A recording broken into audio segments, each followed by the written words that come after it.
CBI এটাকে বিরলের মধ্যে বিরলতম অপরাধ বলে প্রতিষ্ঠা করতে ব্যর্থ হলেন। সিবিআই এর ভূমিকা নিয়ে আগেই অনেকগুলি প্রশ্ন আমাদের মধ্যে উঠেছিল। ওই হিসেবে আর্থিক ক্ষতিপূরণের কথা বলার এটাই নিয়ম। মহামান্য আদালত সেটা ঘোষণা করেছেন। এখন তার বাড়ির লোক এখন ঠিক করবেন এই রায়ের এই অংশটা নিয়ে তারা কি সিদ্ধান্ত নেবেন। এটা নিয়ে আমরা একেবারেই পুরো অর্ডারটা না দেখে এই বিষয়ে আমরা কোনো মন্তব্য করছি না। শাস্তিদানের কথা তারা ভেবেছেন, তাদেরকে সেটা নিয়ে আমরা এই মুহূর্তে এখনো পর্যন্ত কোনো মন্তব্য করছি না পুরো অর্ডারটা না দেখে।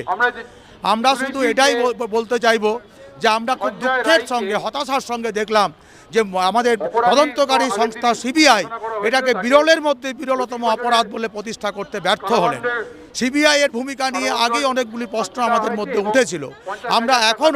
আমরা চাইবো যে অবিলম্বে পুরোপুরি যারা বৃহত্তর ষড়যন্ত্রের সঙ্গে যুক্ত আছে, যারা হচ্ছে যে এই তথ্য প্রমাণ লোপাটের সঙ্গে যুক্ত, তাদের সবাইকে তিনি যে পদেই থাকুন সেখানে তাদেরকে অবিলম্বে এই তদন্ত প্রক্রিয়ার মধ্যে নিয়ে এসে দ্রুত বিচার সম্পন্ন হবে, এইটা আমরা আশা করছি।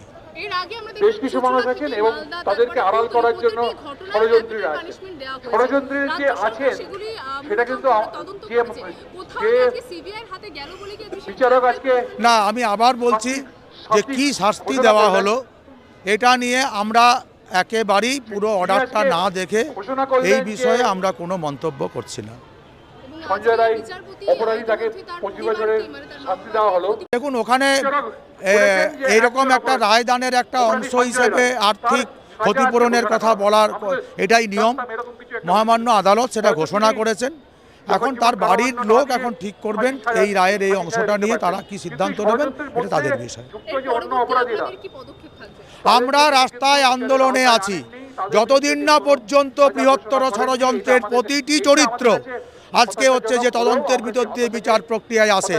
তথ্য প্রমাণ যারা লোপাট করেছে, যারা হচ্ছে যে দুর্নীতিকে প্রশ্রয় দিয়ে অপরাধের পরিবেশ তৈরি করেছে, যেটা আমাদের মেয়েটির জীবনকে কেড়ে নিয়েছে, এই সবটা যতদিন না পর্যন্ত তদন্তের আওতায় নিয়ে এসে বিচারের মধ্যে আসবে, ততদিন বাংলার মানুষ, ভারতের মানুষ রাস্তায় থাকবে।